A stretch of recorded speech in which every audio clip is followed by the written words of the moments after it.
Hello folks, how are you? I hope you are doing great. Welcome to another YouTube channel. Not YouTube channel, welcome to another YouTube video. As usual, I'll be reviewing some Anki flashcards thoroughly and deeply to strengthen my understanding of them.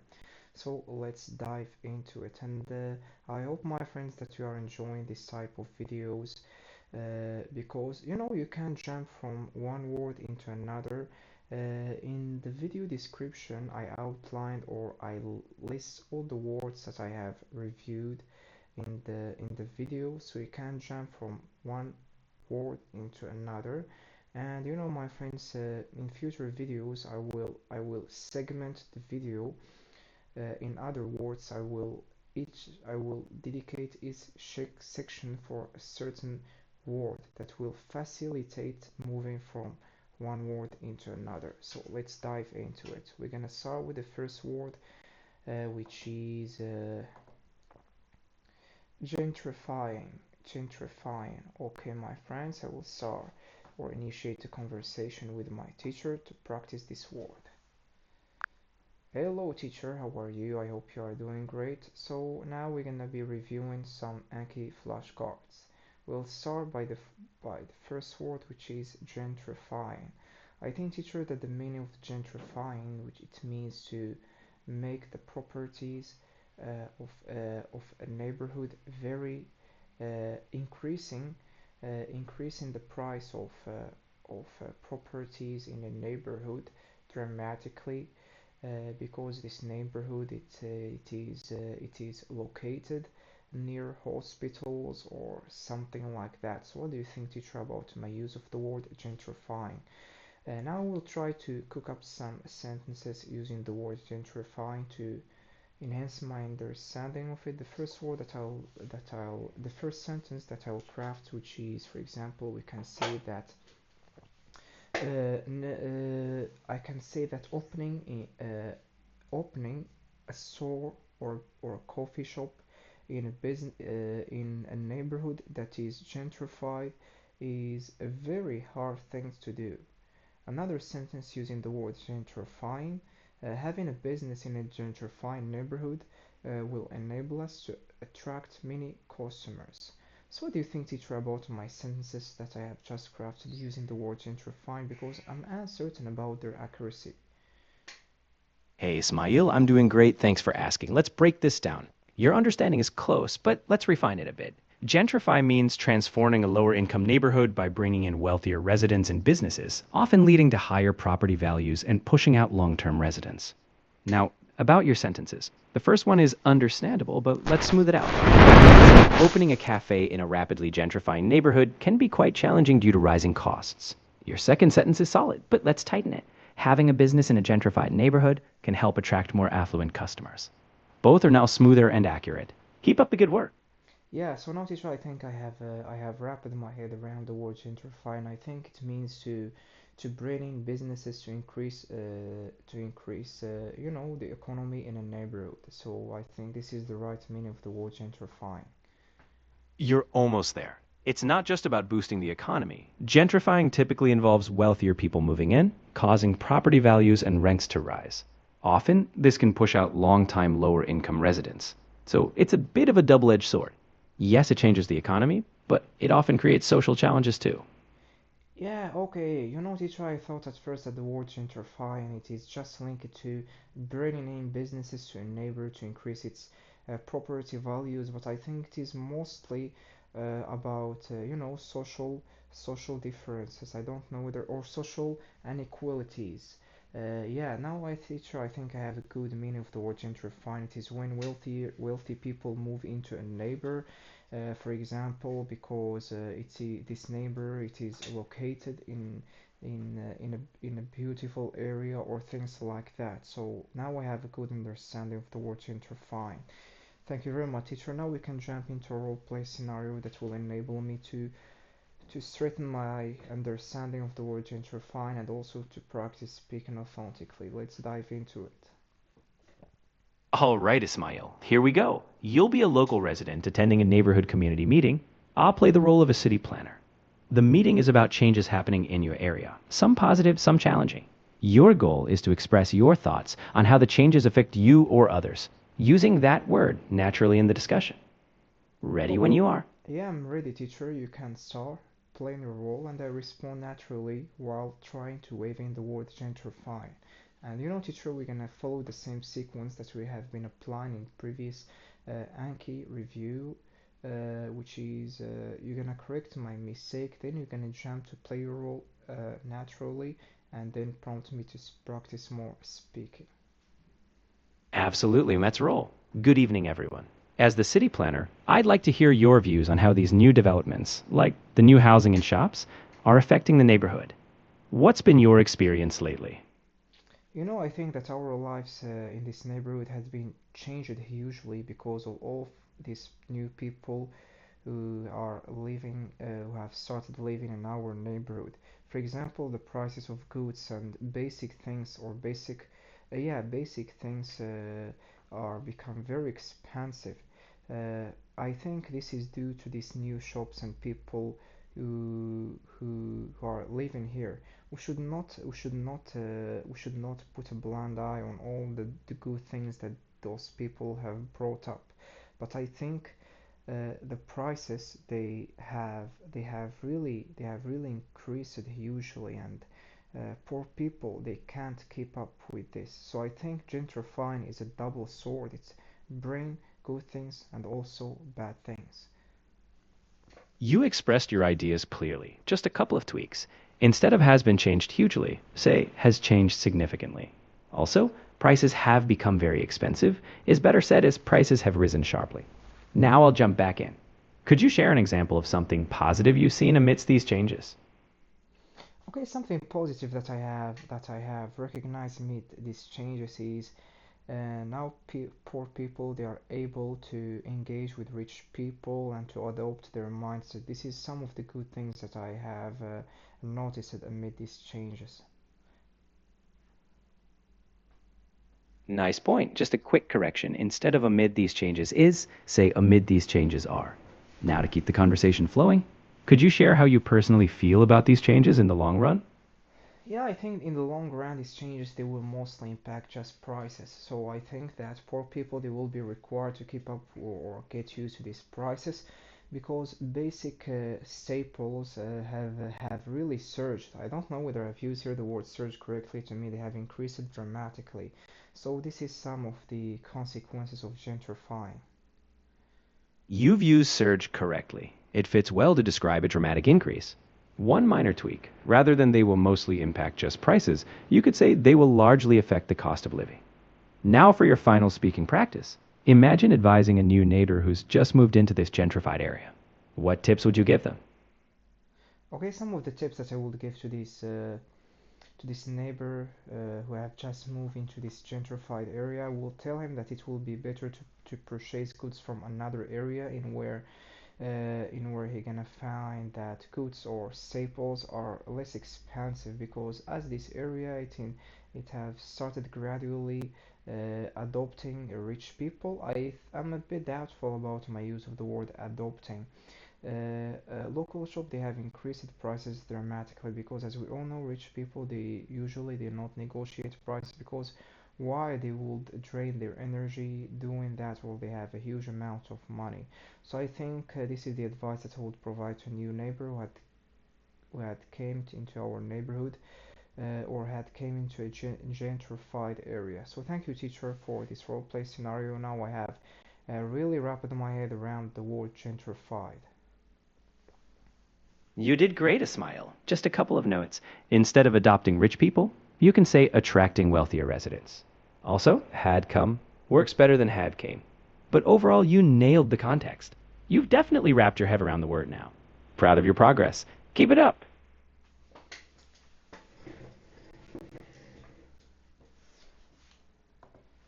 Okay, my friends, now we have just finished reviewing the word gentrifying. You know, at first, I think I didn't have a good understanding of the word gentrifying because I thought that gentrifying it is used to convey the new businesses that came into a neighborhood and that improve or boost the economy of of the neighbor, but it is rather when rich people they came into a new neighborhood and how that changed the neighborhood both badly and positively. That's it, my friend. Now I will read the sentences and example that I have added to the word gentrify, and I'll get back to you with a new word review. So here, my friends, these images that I add into my Anki flashcards, they are generated using AI, so they are really descriptive, and they enable us to visualize words much more clearly, and like that, this contribute to huge memorization of the word. As we can see here, my friends, there is I don't know what we call this thing. I will try to recall it. Please give me some time. uh, a tower train, tower can or something like that. I'm not really sure about its correct name. So here, my friend, as we can see, there is some new modern buildings, and also there is some old buildings. So this number had been gentrified. That means that wealthier people they have started living there, and they are gradually the wrecked houses or the old houses are disappearing. Yeah, so that's it, my friend. I think now I have a good understanding of the word gentrifying. And here, my friends, we have some examples and things like that that will also strengthen my understanding of the word and to master it. That's it, my friend. Okay, now I will stop the video while reading these sentences and then we can resume. Okay, now my friends, let's move or jump into another word, which is compartmentalize. My friends, I don't have a good understanding of this word because this is the first time I review it, but through my discussion with the teacher, I will be able, at the end of discussion, I will have mastered the word. So let's dive into it. I really need to search for a synonym of let's dive into it because I keep using this word whenever I would like to start something just to vary my vocabulary. Okay, now teacher, let's move or jump into another word. But before we do that, I would like from you to provide me with a synonym for the word. Dive into something just to vary my vocabulary, then we can jump into reviewing our words. Absolutely. Instead of dive into, you could say delve into, plunge into, or even immerse yourself in. Now, whenever you're ready, we'll delve into the next word. Okay, now teacher, let's immerse ourselves into the word compartmentalize. I think the word compartmentalize, it means to separate ideas or emotions in our brain, or also it can be used to. I think I can say that in my kitchen drawer I compartmentalize kitchen, folks and things like that. I compartmentalize them. So I separate them to have a tidy and or an organized kitchen drawer. Now, teacher, we're gonna jump into some sentences using the word compartmentalize. For example, I can say that great leaders during crisis they compartmentalize their emotion and anger and frustration from making decision. And this word, it means that they should not act based on emotions and feeling, but they should compartmentalize them and separate them from how from decision that they're gonna take in for overcoming the setbacks that they are facing. Uh, this is the only sentence that I'm able to craft using the word compartmentalize. So now let's jump into a roleplay scenario after we correct the mistake that I have committed while delivering the meaning and the sentences of the word compartmentalize. You've got the essence. Compartmentalize does mean separating thoughts, emotions, or areas of life into distinct compartments. One correction. Instead of during crisis, they compartmentalize their emotion. Say during crises, they compartmentalize their emotions. Also, when you said for overcoming the setbacks, it would flow better as to overcome setbacks. Now, let's immerse ourselves in a scenario. You're someone juggling a demanding job and family life. I'll be a friend asking how you manage both. Let's see how you compartmentalize. Please, teacher, can you repeat this? Can you repeat this role play scenario because I was really lost in thoughts when you have delivered it or you have shared it with me. Of course, no problem. Here it is again. You'll play someone who's balancing a demanding job and family life. I'll be a friend asking how you manage both. Your goal is to explain how you compartmentalize your responsibilities to keep everything in balance. Okay, now Let teacher, you can start first as my friend and let's dive into this or let's immerse ourselves into this discussion. It is really a great way that will enable me to reflect on how I will compartmentalize work from family. All right, my friend. I've always wondered, how do you keep your focus at work when you've got family responsibilities waiting at home? You always seem so balanced. What's your secret? Okay, it is not actually a secret, but it is something that it can be applied by everyone. You should just be organized. And here is how when I get into the house, I compartmentalize work and family. I have used here the word compartmentalize teacher to mean that I place work in its distinct place. So when I reach the house, I'm not thinking about work, I'm immersing myself with my family and playing with the boys. And like that, this focus enable me to juggle these two things perfectly. That's it, my friend. So that's it, my friend. When I'm working, I'm compartmentalizing my family from the work. To enable me to tackle very hard things effortlessly and to have a laser-like focus. That's it. It is very easy, and I hope that you're gonna incorporate it into your life because if you do that, you will notice huge change in the way you treat your family. That's a thoughtful approach. Just one small tweak. Rather than enable me to tackle very hard things effortlessly, you could say allows me to handle challenges more effectively. Otherwise, that was spot on. It's a great reminder of how compartmentalizing can help us stay present. Nicely done. Okay, teacher, thank you very much. Let's keep this conversation going. You can respond as my friend and keep the conversation rolling naturally.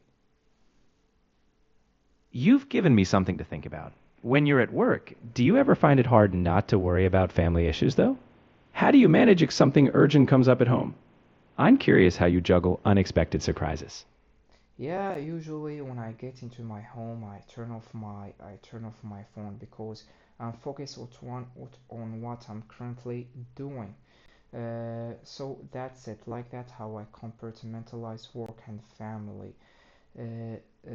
That which is enabling me to have higher productivity and higher focus because the majority of people they are unable to compartmentalize family from work and they are always mixing these two things which lead them to not be good at any of them.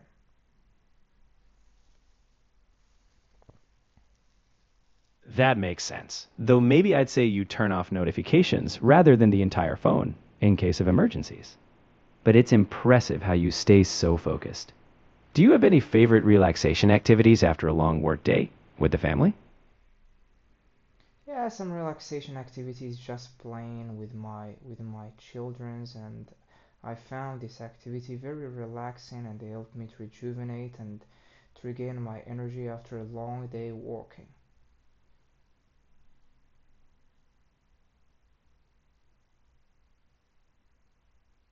That sounds like a perfect way to recharge. It's great that you found something that not only relaxes you, but also strengthens your family bond. I'm sure your kids love that time, just as much as you do. Thank you very much, teacher. It was really great roleplay scenario. Now we're gonna jump into another word. And teacher, I would like for me to remember when you are playing your role, you must prompt me or nudge me to practice speaking, not just responding. Okay? You can respond and then prompt me with more thought-provoking question or whatever things that you have in mind that will prompt me more to practice speaking and to stay on my toes.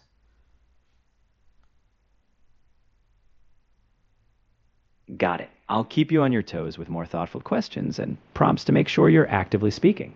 Let's jump into the next word whenever you're ready. So please teacher add these instructions to your memory to make sure that you can apply them in future conversation. I don't have to ask you again for this sequence or this structure.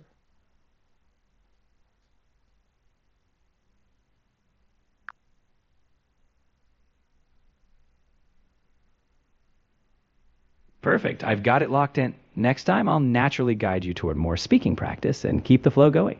We'll make it dynamic every time.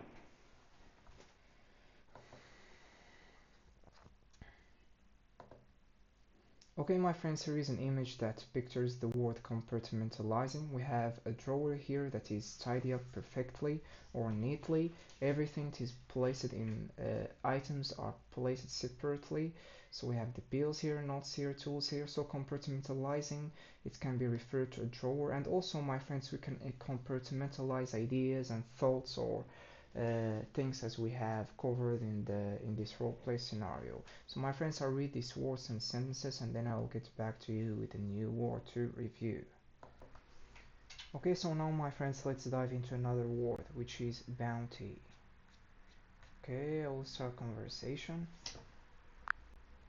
Okay, now teacher, let's immerse ourselves into another word, which is bounty. Bounty, teacher, actually it has two meanings. It can mean the price that a government pay for a person to catch a criminal or something like that. For example, they put a bounty on his head. Or bounty can refer uh, to the generous amount of things that nature is providing us. For example, I can say that after rainy days, nature is providing us with a bounty of fruits and vegetables.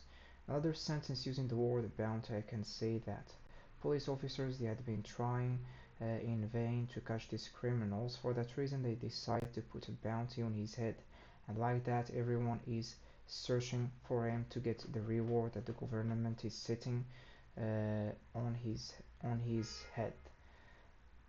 That's it, teacher. I think this is was during the Western time, not the Western time, but you know, in America during the cowboy time, they were setting a bounty on heads of people to catch them. So now, teacher, after you correct the mistake that I have committed while crafting these sentences, let's jump into another roleplay scenario that will both enable me to hone my speaking skills and to wave in the word bounty naturally.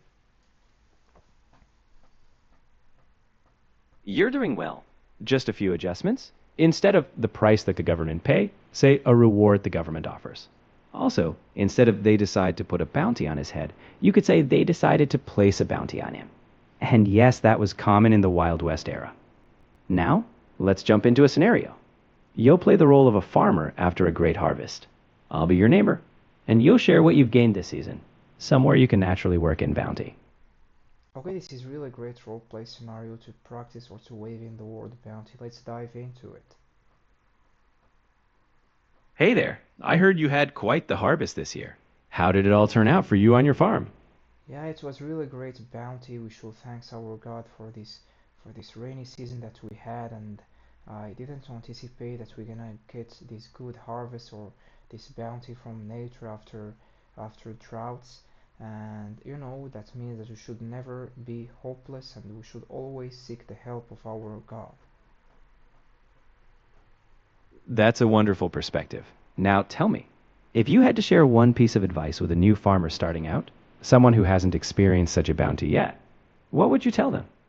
Yeah, thank you very much because you are always providing me these opportunities for providing this piece of advice. Here is the piece of advice that will provide to farmers who had never experienced this bounty of vegetables and fruits. I would tell him that he should never lose hope, and even if he didn't receive this bounty for years and years of droughts, he should have a firm faith on his God and like that. And also another advice that he should be always prepared. What I mean by that, his lands it must be always plowed. I don't know whether to try. I've used here the word plowed to mean when we spread seeds and things like that, because if he become hopeless, like it might be a rainy season and he will be unprepared, and like that he will not experience this bounty. So this is the advice that I would give this person. What do you think of them? You expressed your advice well. The word you were looking for is likely so, to sow seeds. So you could say his land must always be sown. Overall, your advice to stay hopeful and prepared is great. Now, to keep you talking, how would you handle a situation where your harvest isn't as bountiful as you hoped? Yeah, it's okay if my harvest is not bountiful as I hope I will. I will just like prepare for the next season because not every season it will be as bountiful as it's always as always. Always it will not be always bountiful, and we should just accept whatever God is providing us. And we like sometimes we should collect the water of rainy seasons because that will enable us to handle the unexpected or to set a buffer. You know, to try keep using the word buffer whenever I would like to refer to preparing for the unexpected. So I would like from you to provide me with a synonym for this word. I love your practical outlook. As for a synonym, instead of buffer, you might say a cushion or a safety net to refer to something that helps you prepare for the unexpected. Keep that farmer's wisdom going. It's all about resilience. Thank you very much, teacher. It was a role play scenario, and I'm very glad because you have been enabling me to practice speaking all throughout this role play scenario. I really appreciate your help. It's absolutely my pleasure. You're doing the hard work, and I'm just here to help you shine. We'll keep that speaking practice going anytime you need so you stay sharp and confident. Okay, my friends, here is some images that pictures the word bounty. We have a box. I don't know actually what we call this box, but it's always linked with treasury, not treasury, but with treasure and things like that. So we have here a bounty to mean all the generous things that nature is providing to us, and also some goals that refer to placing a bounty on someone or a criminal. So my friend, that's it. We have reached the end of this YouTube video. See you in another one. Thank you very much for watching this video. Goodbye, my friends.